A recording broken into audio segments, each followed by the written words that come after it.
मौलाना जहुरुल इस्लाम खान। अऊज़ु बिल्लाहि मिनश शैतानिर रजीम। बिस्मिल्लाहिर रहमानिर रहीम। क़ाल अल्लाहु तआला कुल्लु नफ्सिन जाइकातुल मौत सुम्मा इलैना तुरजाऊन। सम्मानित उलामाए केराम, सम्मानित राजनीतिविदगण, सम्मानित मुसल्लियाने केराम, अस्सलामु आलाइकुम ওয়া রাহমাতুল্লাহি তাআলা ওয়া বারাকাতুহু। আমরা সত্যি আজকে শোকাভিভূত। আমাদের পরম প্রিয় ভাই, পাবনার আলেম জগতের উজ্জ্বল নক্ষত্র, পাবনা দারুল আমান ট্রাস্টের পরিচালিত ইসলামিয়া মাদ্রাসার সহকারী অধ্যাপক,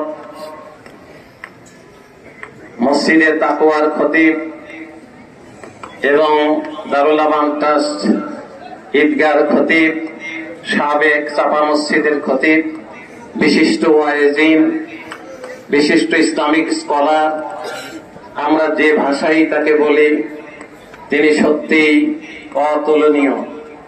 আমাদের ছেড়ে আল্লাহটাকে সারা দিয়ে আল্লাহর পেয়ারা হয়েছেন।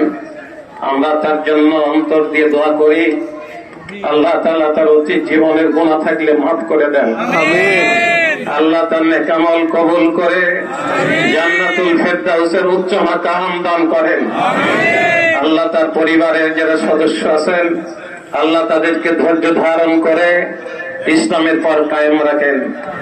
আমরা যারা এখানে হাজির আছি, আমরাও এই মাইয়াত থেকে নসিহত গ্রহণ করি, যে কোনো সময় ডাক এসে পড়তে পারে। আল্লাহ তাআলা যেন আমাদেরকে ইসলামের উপর কায়েম রাখেন। আল্লাহুম্মা আমিন।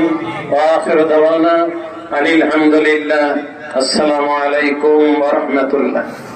ওনার তিনটে ছেলে এখানে পড়াশোনা করেছেন, একটাই কন্যা সন্তান মেয়ে, তারও বিয়ে হয়ে গেছে, মেয়ে রাজশাহী বিশ্ববিদ্যালয় পড়াশোনা করে। ছোট মেজ ছেলেটা আমাদের এখান থেকে আলেম পরীক্ষা দিবে এবং তার সবচেয়ে ছোট সে হেফজখানায় পড়াশোনা করছে। সম্পদ দুনিয়াতে কিছু না রেখে গেলেও ছেলে মেয়েদেরকে আলেম হিসাবে তিনি রেখে গেছেন। আমাদের সামনে এখন বক্তব্য পেশ করবেন ওলামাদের পক্ষ থেকে আমাদের এই দারুল আমান ট্রাস্টের আমাদের এই মাদ্রাসার গভর্নিং বোর্ডের সম্মানিত সদস্য, আটঘরিয়া উপজেলা পরিষদের সাবেক চেয়ারম্যান, আমাদের ওলামা বিভাগের এই সাকু সাহেব যে দায়িত্ব পালন করতেন তারই সদস্য,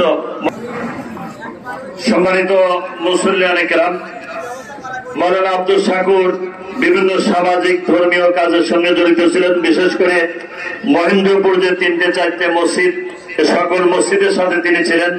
মহেন্দ্রপুরে যে গ্রাম সমাজ, এ সমাজেরও তিনি দায়িত্ব পালন করতেন। মহেন্দ্রপুর কেন্দ্রীয় মসজিদেরও তিনি দায়িত্ব পালন করেছেন। এই এলাকাবাসীর পক্ষ থেকে আমাদের মহেন্দ্রপুর সমাজ প্রধান আমাদের আব্দুর রউফ বাসু ভাই সংক্ষেপে সালাম বিনিময় করবেন।